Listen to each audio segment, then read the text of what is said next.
Assalamualaikum warahmatullahi wabarakatuh. Bismillahirrahmanirrahim. Alhamdulillahi rabbil alamin, wassalatu wassalamu ala ashrafil anbiya'i wal mursalin, nabiyyina Muhammadin wa ala alihi wa sahbihi ajma'in. Rabbi shrah li sadri wa yassir li amri wahlul 'uqdatan bil lisani yafqahu qawli, amma ba'du. Alhamdulillah, puji dan syukur bagi Allah Subhanahu wa taala, Tuhan sekalian alam. Dialah yang maha berkuasa, dialah yang maha esa, dan dialah tempat bergantungnya segala-galanya. Selawat dan salam ke atas Nabi kita Muhammad sallallahu alaihi wasallam, juga atas ahli keluarga baginda, para sahabatnya dan para pengikutnya yang setia sehinggalah ke hari kiamat. Alhamdulillah. Muslimin dan muslimat,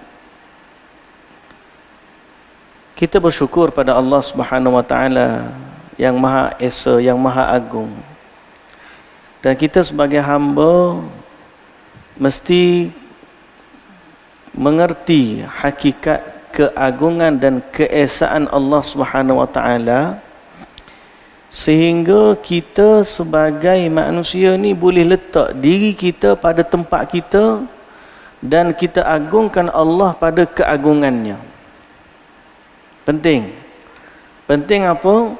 Untuk kita mengenali Allah dengan sebenar-benarnya, sehingga kita boleh letak diri kita pada tempat yang sepatutnya dan kita letak keagungan Allah pada tempat yang selayaknya bagi Allah yang Maha Agung.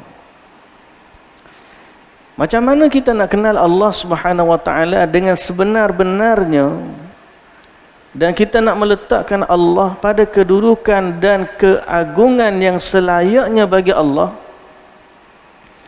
Jawapannya tidak lain dan tidak bukan, iaitulah dengan kembali kepada nama-nama Allah dan sifat-sifat bagi Allah seperti mana yang Allah Ta'ala sebutkan dalam Al-Quran dan seperti mana Nabi sallallahu alaihi wasallam sebutkan dalam hadis.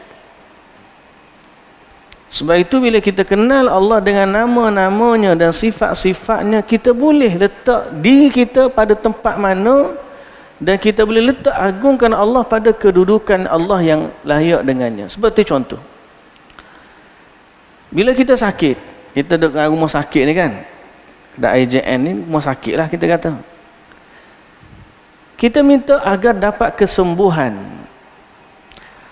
Maka antara doa yang dianjurkan oleh Nabi sallallahu alaihi wasallam dalam sunnahnya ialah kita panggil Allah dengan namanya Ya Syafi, Allah yang Maha Penyembuh. Ya Syafi, Ishfi wa adhibil ba's, anta syafi, la shifaa illa shifauk, shifaan la yughadiru saqama. Mungkin kita pernah biasa dah baca doa ni. Allahumma shfi wa adhibil ba's, anta syafi. Ya Allah, sembuhkanlah. Wa adhibil ba's, hilangkanlah kesakitan ini, hilangkanlah kemudaratan ini, hilangkanlah keburukan ini. Ishfi wa adhibil ba's, lalu kita panggil Allah Anta Syafi, ya Allah, engkaulah Tuhan yang Maha Penyembuh. La shifaa illa shifauk, tidak ada kesembuhan melainkan kesembuhan yang datang darimu ya Allah. Ishfi wa adhibil ba's, anta syafi, la shifaa illa shifauk, shifaan la yughadiru saqama. Penyembuhan yang tidak datang lagi setelah daripadanya kesakitan, penyakit. Kita minta dengan Allah. Bila kita kenal Allah yang Maha Penyembuh dan kita kenal Allah yang Maha kita kenal pula diri kita sebagai pihak yang sangat-sangat berharap kepada kuasa penyembuhan dari Allah, lalu kita tahu di mana kita dengan Allah Subhanahu wa taala. Ini antara nikmatnya bila kita mengenal Allah Azza wa Jalla dengan sebenar-benarnya. Salah satu lagi daripada nama Allah yang mungkin kita boleh bahaskan pada tengah hari ini, iaitulah As-Samad. Pernah ada kita dengar nama As-Samad? Pernahlah, biasa ya. Qul huwallahu ahad, Allahus Samad. Katakanlah Allah itu satu, ahad, satu, Allahus Samad. Allah tempat bergantungnya segala sesuatu. Biasa kita terjemah macam tu lah. Tapi kalau kita perhati dalam bahasa Inggeris, agak lebih unik lagi terjemahan dia. Kalau kita perhatikan dalam bahasa Inggeris tentang makna qul huwallahu ahad, Allahus Samad, ada tak beza nak berbanding dengan terjemahan kita bahasa Melayu ni? Bahasa Melayu kita kata tempat bergantungnya segala sesuatu. Tapi kalau bahasa Inggeris kita kata apa? Allahus Samad, Allah the eternal refuge. Apa maksud eternal? Biasa kita kenal kalimah eternal. Eternal ni maksud apa bahasa kita? As-Samad, he is eternal. Maksud dia, Allah ni dia tetap Tuhan, macam-macam mana pun dia tetap Tuhan. He is eternal, selamanya jadi Tuhan. Even walaupun dalam keadaan tak ada orang sembah dia, dia tetap Tuhan.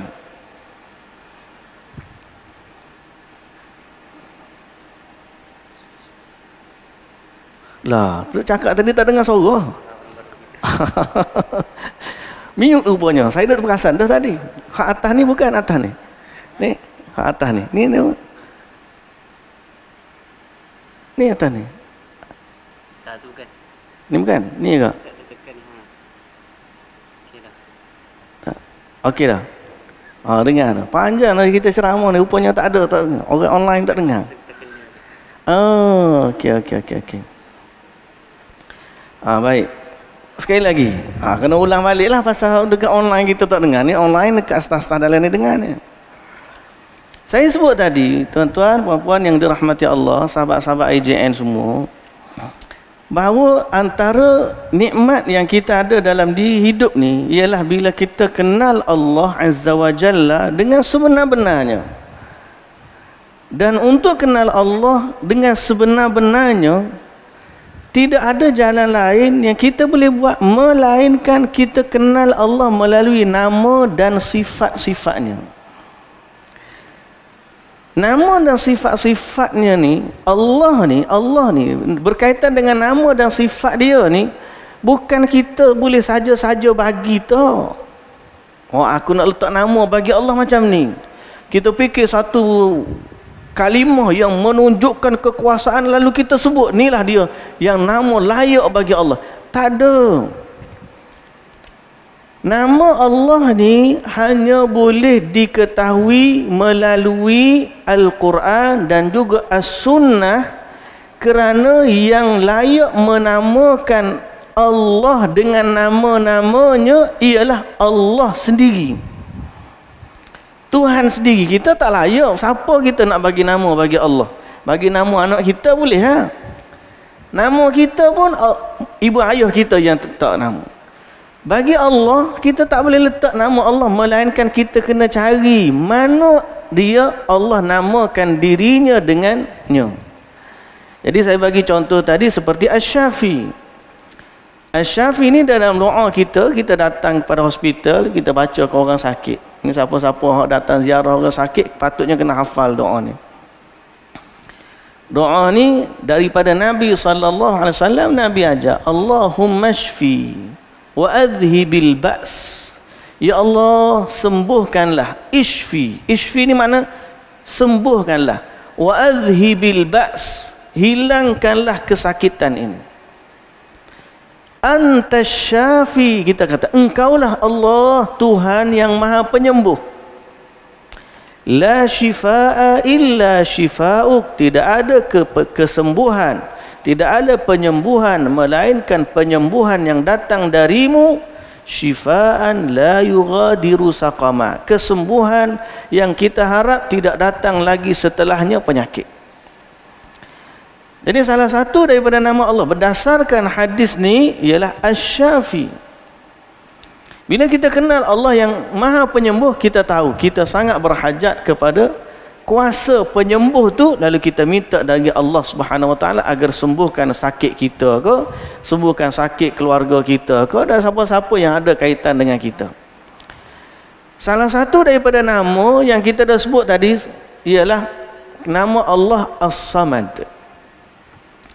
As-Samad ni bermaksud dalam bahasa Melayu, Allah tempat bergantungnya segala sesuatu. Tapi tempat bergantung segala sesuatu ni pada saya lah tak puas kita dengar, nampak macam tak hebat lagi. Tapi bila kita baca translation bahasa Inggeris, dia akan sebut Allah is the eternal. Apa maksud eternal? Eternal dengan bahasa Arab As-Samad tu jadi macam kena molek maksud dia. Eternal ni maksudnya Tuhan ni yang mana dia tetap Tuhan, macam-macam mana pun dia tetap Tuhan. As-Samad, dia di situ. Even kalau tak ada siapa pun sembah dia, dia tetap Tuhan. Dia tak berhajat kepada kita. Kita yang berhajat kepada dia, because he is eternal. Contoh, andai kata semua makhluk ni, semua makhluk tak ada seorang pun sembah Tuhan. Kita ni nak jadi raja, kena ada rakyat baru jadi raja. Contohlah. Betul tak? Kalau rakyat tak ada, kita sendiri kata, akulah raja. Kita nak tunjuk siapa kekuasaan kita. Kita bos. Tiba-tiba hari tu semua anak buah kita cuti. Bos orang duduk jabat. So, memanglah orang panggil kita bos, tapi nampak buah tak ada kerja, muka tak ada anak buah ni. Allah ni tidak lagu tu. Allah ni kalau tidak ada makhluk pun sembah dia, semua hari ni tiba-tiba semua makhluk hari ni kufur kepada Allah Subhanahu. Andai kata, never mind, he is eternal as God. Allah ni tetap Tuhan macam-macam mana pun. Jadi dia boleh saja, mu tak saya sembah aku matikan kamu dan aku datangkan makhluk lain yang menyembah aku. Never mind. Allah Ta'ala sebut dalam Quran, ya ayyuhalladzina amanu may yartadda minkum an dinihi fasawfa ya'tillahu biqaumin yuhibbuhum wa yuhibbunahu azillatin 'alal mu'minin a'izzatin 'alal kafirin yujahiduna fi sabilillah wa la yakhafuna lawmata la'im. Hei orang beriman, kalau tiba-tiba siapa di kalangan kamu yang nak murtad, nak meninggalkan agama Islam, Allah Ta'ala kata, fasawfa ya'tillahu biqaumin, Allah tak rugi apa-apa. Allah akan datangkan satu kaum yang Allah cinta kepada mereka, mereka cinta kepada Allah. Why? Because Allah is eternal. Dia tetap Tuhan. Macam-macam mana pun you kata, ada orang hina Tuhan, orang hina Allah, orang kata macam-macam pada Allah, tak berkudi sikit pun, Allah tetap Tuhan. Dia bagi kepada kita apa yang dia bagi, dia bagi. Kekayaannya tak akan pernah habis. Kenapa? Kerana Allahus Samad. He is eternal. Saya bila dengar translation bahasa Inggeris, bila dengar biasa ni, yang kita dengar tengok cerita Marvel ni sikit-sikit lah eternal begini. Mula-mula kita tak perasan sangat, sebab saya ni bukan pandai sangat bahasa Inggeris. Tapi bila orang putih ni buat cerita menampakkan kuasa tu, kuasa ni gini, bila kita dengar kadang-kadang immortal lah dia semua, orang tak mati-mati, bikam lah macam mana pun tak mati. Saya kata semua yang mereka gambarkan itu adalah satu bentuk kuasa, tapi kekuasaan, pemilik kuasa yang sebenar itu semua fiction yang orang buat. Pemilik kekuasaan sebenar adalah Allah yang Maha Esa. Jadi apa yang saya nak bawa tuan-tuan hari ini ialah Allah tak rugi apa-apa kalau makhluk ni tak sembah dia, because he is eternal, tetap Tuhan dia. Yang rugi siapa? Kita. Kalau kita tak sembah Allah, Allah tak rugi. Kita yang rugi. So hari ni, secara logiknya kita kena fikir macam mana kita nak menguntungkan diri kita, ialah dengan cara menempatkan kita di sisi Allah yang Maha Agung dan Maha Esa. Azan dulu. Okay, kita berhenti azan dulu sekejap.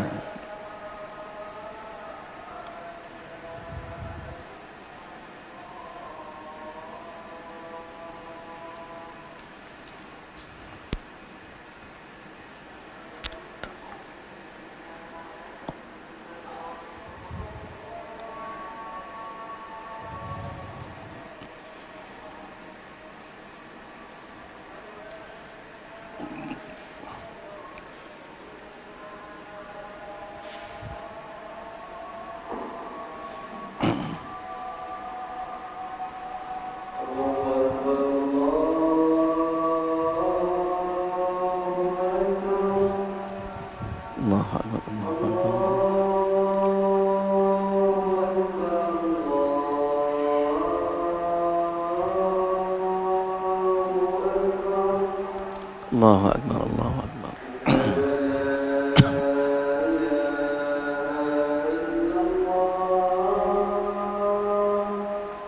Sudah la ilaha illallah.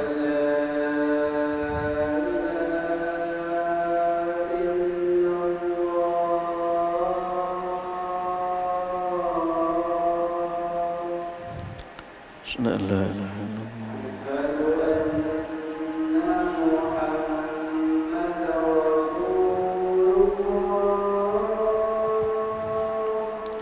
Sudah anna Muhammadan Rasulullah.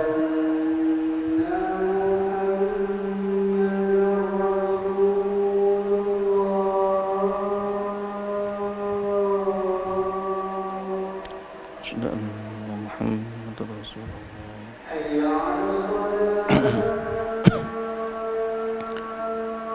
La haula wala quwwata illa billah.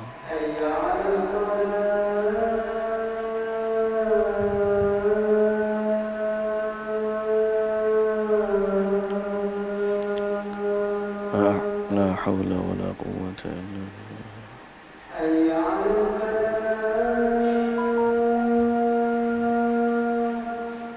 La haula wala quwwata illa billah.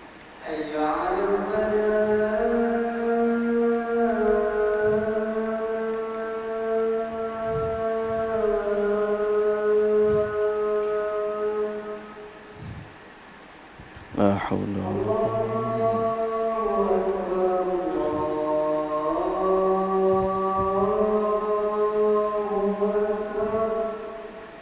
Allahu Akbar,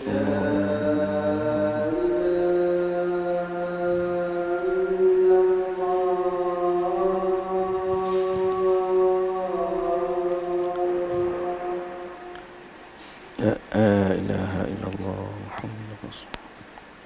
Allahumma salli ala Muhammad wa ala ali Muhammad.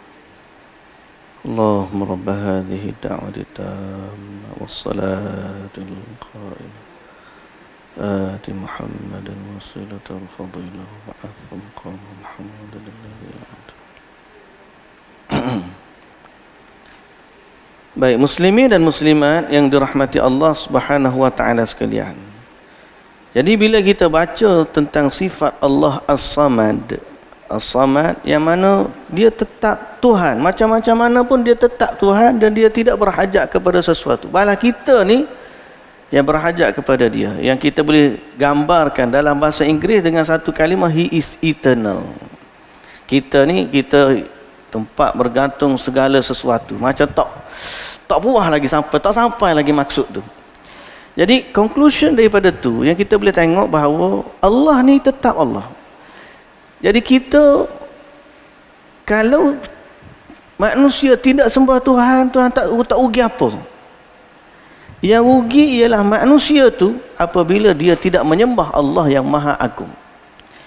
So kerja kita ialah, tuan-tuan yang dirahmati Allah, kita fikir macam mana aku nak baik, kebahagiaan milik aku ni macam mana nak capai. Tidak ada kebahagiaan yang boleh dicapai dengan hakiki dan sebenar-benarnya sehingga kita mendekatkan diri kita kepada Allah yang Maha Agung, yang tidak terkalahkan, yang tidak ada sesuatu pun yang boleh menggugat kekuasaan dan ketuhanannya Allah. Kita dah fikir hari-hari macam manalah aku hari ni, di mana kedudukanku di sisi Allah Subhanahu Wa Taala. Tu kita kena fikir. Sebab bila kita mati, kita akan kembali kepada Allah dan yang akan menilai kita adalah Allah. Sebab tu kata Nabi SAW dalam hadis, man yuridillahu bihi khairan yufaqihu fid din. Allah ni kalau dia nak bagi kepada seorang tu satu kebaikan, Allah akan bagi dia kefahaman tentang agama. Sebab apa?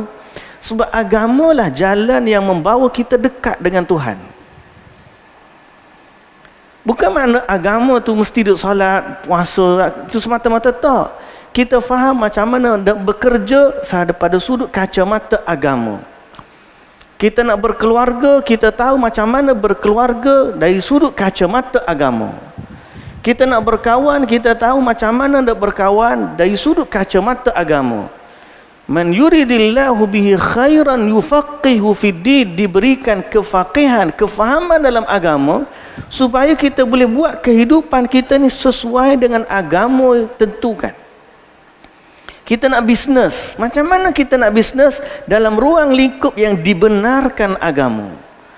Tak menipu, tidak buat kerja yang tak betul. Itu termaksud daripada yufaqihu fid din. Allah bagi kita kefahaman dalam agama. Dan of course dalam bentuk agama yang lebih khusus ialah tata cara ibadah kita kepada Allah Subhanahu Wa Taala. Muslimin dan muslimat yang dirahmati Allah, Allah selaku Tuhan yang Maha Agung ni, antara Allah rahmati kita sebagai hamba dia ialah Allah memberikan kepada kita ganjaran-ganjaran pahala berganda. Dan Allah pilih pula waktu-waktu yang istimewa untuk Allah gandakan pahala. Dan kita sedang menghampirinya, itulah bulan Ramadan. Bila cerita pasal bulan Ramadan, dan nanti akan cerita panjang lagi, tapi saya nak cerita kaitan Ramadan dengan kita lah ni ialah, kata Ibn Rajab Al-Hambali rahimahullah, sebagaimana pada salat wajib ada sunat qabliyah dan ada sunat ba'diyah. Boleh faham tak? Salat wajib ada sunat qabliyah dan ada sunat ba'diyah. Begitulah juga pada puasa yang wajib. Ramadan puasa wajib. Pada puasa yang wajib ada juga puasa sunat qabliyah dan puasa sunat ba'diyah.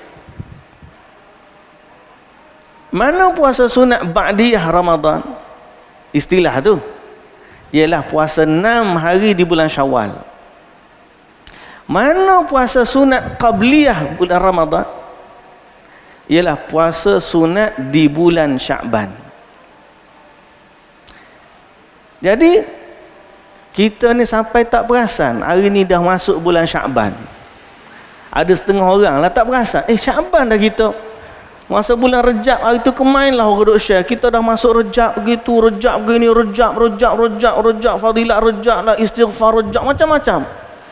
Tapi sebenarnya di sisi Allah, di sisi Nabi lah kita sallallahu alaihi wasallam, Sya'ban ni adalah persiapan Ramadan yang lebih utama daripada puasa bulan Rejab. Sehingga kalau orang tanya mana paling sunat, puasa sunat bulan Rejab ke puasa sunat bulan Sya'ban? Puasa sunat bulan Rejab bagus sebab Rejab ni bulan haram. Tapi puasa sunat bulan Sya'ban, orang kata dia bukan bulan haram. Tapi bila kita tengok Nabi sallallahu alaihi wasallam, kata ummul mukminin Aisyah radhiyallahu anha, ummul mukminin Aisyah radhiyallahu anha, dia kata apa? Nabi SAW tidak pernah puasa penuh sebulan melainkan bulan Ramadan. Dan tidak ada bulan yang paling banyak Nabi puasa sunat padanya berbanding puasa di bulan Sya'ban. Maknanya antara Rejab dengan Sya'ban, mana lebih banyak Nabi puasa? Nabi lagi banyak puasa Sya'ban berbanding puasa Rejab. Sehingga Ibn Rajab Al-Hambali, Imam Ibn Rajab Al-Hambali kata, bandingan puasa sunat bulan haram ni bulan Muharram, bulan Dzulqa'dah, Dzulhijjah, Muharram dan Rejab. Ada 4 bulan haram sunat untuk kita puasa juga. Bandingan puasa sunat di bulan haram berbanding puasa sunat di bulan Sya'ban, hak sunat ni lebih besar pahala puasa sunat di bulan Sya'ban berbanding bulan haram. Kerana perbuatan Nabi SAW yang baginda melebihkan puasa sunat di bulan Sya'ban berbanding puasa sunat di bulan-bulan lain. Kerana kata Aisyah radhiyallahu anha, Nabi tak pernah puasa penuh sebulan melainkan Ramadan, dan bulan yang paling banyak Nabi puasa sunat ialah paling di bulan Sya'ban. So hari ni kita ni sedang berada di dalam bulan Sya'ban. Hari ni kalau ikutkan rasanya 5 Sya'ban lah kita. 5 Sya'ban berarti dalam 25 hari lagi masuk Ramadan lah kita. Okay. Dalam Ramadan ni lah kita nak mendekatkan diri kepada Allah yang kita sebut sebagai As-Samad tadi. Allah tak rugi apa-apa. Muslimin dan muslimat, kalau Allah bagi tawaran Ramadan dengan penuh keberkatan, kebaikan, Lailatul Qadar lagi, tiba-tiba tak ada seorang pun bangun malam Lailatul Qadar semayang, Allah tak rugi sikit pun. Sebab He is eternal. Dia tetap Tuhan. Dia kalau tak ada makhluk sembah dia pun, dia tetap Tuhan, dan dia boleh cipta makhluk yang lain yang menyembah dia. Never mind. Tak ada masalah bagi Allah.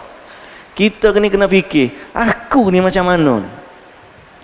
So depan kita ada Ramadan yang penuh dengan keberkatan. Dan kita juga mengharapkan rahmat dan keredaan dari Tuhan yang Maha Agung, yang Maha Berkuasa dan Maha Perkasa. Dan depan kita juga adanya pintu-pintu kebaikan yang dibukakan oleh Allah melalui jalan pensyariatan. Macam mana cara kita nak mendekatkan diri kepada Allah Tuhan yang Maha Esa? Itulah jalan syariat. Jalan syariat itulah kita kata puasa sunat, salat sunat, salat wajib. Kita tak semayang, tak rugi apa Allah Ta'ala. Kita masalah. Jadi sebab itu, sebagai kesimpulan umumnya kita boleh sebut bahawa sebelum sampai Ramadan ada persediaan-persediaan yang kita kena buat supaya bila masuk dalam Ramadan nanti, walaupun kita kata masa tu sebulan, tak sampai sebulan, ni dah singkat dah. Para salaf dulu bersiap sedia berbulan-bulan sebelum datangnya Ramadan. Tapi tak apalah. Pertama kita katakan, untuk masuk dalam bulan Ramadan, sebagaimana Nabi SAW buat, ialah mempersiapkan diri dengan latihan puasa sunat. Ya, bulan Sya'ban ni maknanya sunat kita puasa. Ustaz, contoh kata, hari Khamis sunat puasa, sunat. Hari Jumaat sunat boleh, hari Sabtu boleh, hari Ahad boleh. Boleh, mana-mana hari dalam bulan Sya'ban, walaupun bukan Isnin, walaupun bukan Khamis, walaupun bukan hari putih, boleh puasa sunat, kerana Nabi paling banyak puasa sunat di bulan Sya'ban. Jangan tunggu hari Isnin ni, hari Khamis, tak boleh. Walaupun hari ni kadang-kadang kita pun tak puasa juga, tapi esok hari Khamis sebagai contoh. Esok, kalau biasa dengar puasa sunat Khamis ni, tak apalah, puasa pun boleh, tak puasa pun tak apa. Tapi esok Khamis di bulan Sya'ban, mana dia lebih utama daripada Khamis lain, kerana Khamis bulan Sya'ban termasuk dalam puasa yang Nabi suka untuk puasa. Kalau kita di bulan Sya'ban boleh jaga puasa Isnin Khamis, okey dah. Kalau kita boleh jaga Isnin Khamis, campur lagi puasa hari putih 13, 14, 15, okey. Kalau boleh lebih daripada tu, alhamdulillah. Sebab ini adalah latihan untuk puasa. Kiranya sunat qabliyah dengan ba'diyah untuk puasa. Ibn Rajab sebut macam tu. Sebagaimana solat ni ada wajib, sebelumnya sunat qabliyah, selepasnya sunat ba'diyah, maka puasa juga begitu. Ada puasa wajib bulan Ramadan. Qabliyah hanya puasa sunat di bulan Sya'ban, ba'diyah hanya puasa 6 di bulan Syawal.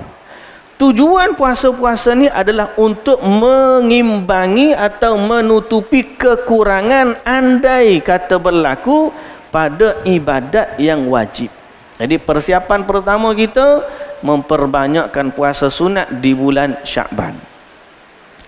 Yang kedua, kita memperbanyakkan taubat dan istighfar juga. Para ulama sebut supaya kita bila masuk dalam bulan Ramadan, walaupun kita kata Ramadan tu menyucikan dosa, tapi kita nak kekuatan untuk beramal di bulan Ramadan dimulakan dengan istighfar di bulan Sya'ban. Yang ketiga, berkait dengan hutang. Terutamanya kalau ada hutang dengan Allah, puasa ganti yang belum ganti. Maka bulan Sya'ban ni lah para sahabat atau isteri Nabi dulu kata kami sibuk dengan urusan rumah tangga sehingga akhirnya kami tak sempat ganti puasa melainkan di bulan Sya'ban. Berarti mereka ni kalau sibuk setara mana pun mereka ikhtiar puasa ni ganti sebelum masuk Ramadan yang seterusnya. Jadi ni ada bulannya muhasabah. Ada ke hutang kita dengan Allah dalam bab puasa? Kalau tahun lepas ada buka puasa tak ganti lagi, maka Sya'ban lah hari untuk kita ganti. Kalau masa tu dia sakit ke, dia musafir ke, ataupun orang perempuan dia uzur ke. Ada satu soalan berkaitan ganti puasa ni. Tuan-tuan yang dirahmati Allah, ada orang tanya saya, Ustaz, ayah dia sakit kemudian meninggal, dia kena ganti tak puasa dia? Ataupun dia kena bayar fidyah? Ada dua keadaan, tuan-tuan. Orang sakit, selepas sakit dia sembuh.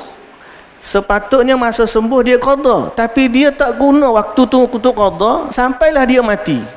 Maka dia mati dalam ada hutang puasa, qada. Keluarga dia boleh ganti puasa untuk dia.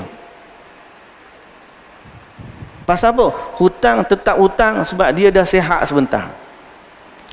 Kalau orang tu sakit dan sakitnya berpanjangan sampai dia mati, so dalam diary kehidupan dia, dia tidak perlu ganti hutang dia. Sebab sakit yang bawa mati ni, dia memang tak ada ruang untuk ganti. Sebab dia memang sakit sepanjang waktu sampai dia mati. Maka orang ni cara dia hanya dibayar fidyah. Bayar fidyah itu satu cupok makanan pada seorang fakir miskin satu hari untuk dia terpuasa. Kalau 30 hari maknanya 30 orang fakir miskin. Ataupun 30 cupok untuk seorang fakir miskin makan 30 hari pun tak apa juga. Jadi hutang puasa bulan Sya'ban ni adalah waktunya untuk kita menjelaskan kalau ada hutang puasa yang belum ganti. Kalau dia tak ganti sampai masuk Ramadan yang seterusnya, apa jadi? Dia tetap kena ganti, dan tambahan pada ganti itu adalah kena bayar dengan fidyah lagi. Jadi semoga Allah Subhanahu Wa Taala menjaga kita semua. Dan antara persiapan untuk kita buat dalam bulan Sya'ban ni, perbaiki bacaan Quran kita supaya Ramadan nanti kita boleh baca dengan banyaknya. Ramadan ni bulan Quran, jadi kita sampai bulan Ramadan boleh baca Quran. Persiapannya bila? Dalam bulan Sya'ban.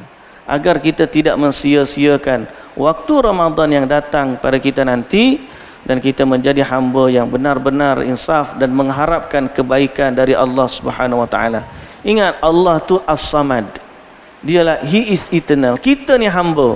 Allah tak rugi apa-apa kalau kita tak sembah dia, tapi kitalah yang hari ni sepatutnya berusaha sedaya upaya yang mungkin untuk dekatkan diri kita kepada Allah Subhanahu Wa Taala.